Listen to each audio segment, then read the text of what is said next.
President, what do you get on most? What's your common ground with Sir Keir Starmer? Because you're both from different political backgrounds. It's true. I think I can say this because we've known each other now really for a little while. This is not our first meeting, as you know.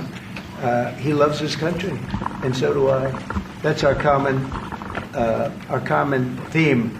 He loves his country, and I love our country. And we also have two countries that have gotten along for the longest period of time. Yeah. Number one ally on each side.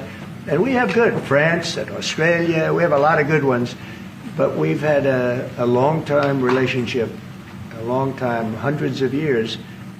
And we like each other, frankly, and we like each other's country, and we love our country. And I think that's our common thread. Yeah, I've had problems with the EU. We happen to have a great relationship with you, and we do have problems with the EU because they've tariffed us. They do it in the form of a VAT tax, which is about 20%, and many other taxes. They sue our companies. They sued Apple, got $16 or $17 billion, which was, I think, totally a ridiculous decision.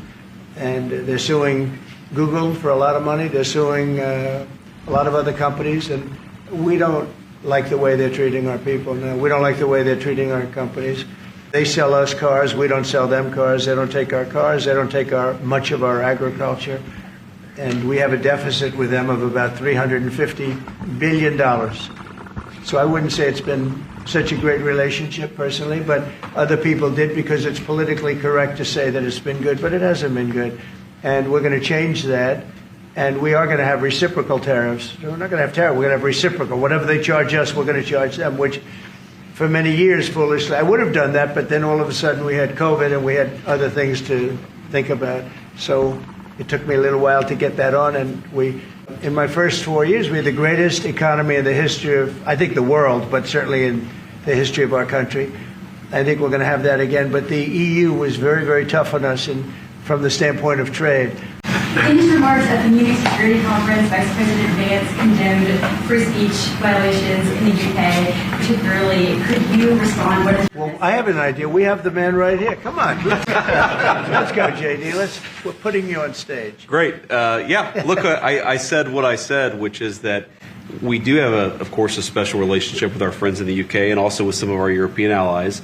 But we also know that there have been infringements on free speech that actually affect not just the British. Of course, what the British do in their own country is up to them, but also affect American technology companies and by extension American citizens. So that is something that we'll talk about today at lunch.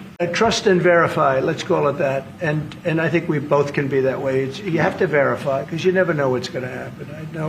I know a lot of people that you would say no chance that they would ever deceive you, and they're the worst people in the world. I know others that you would guarantee they would deceive you.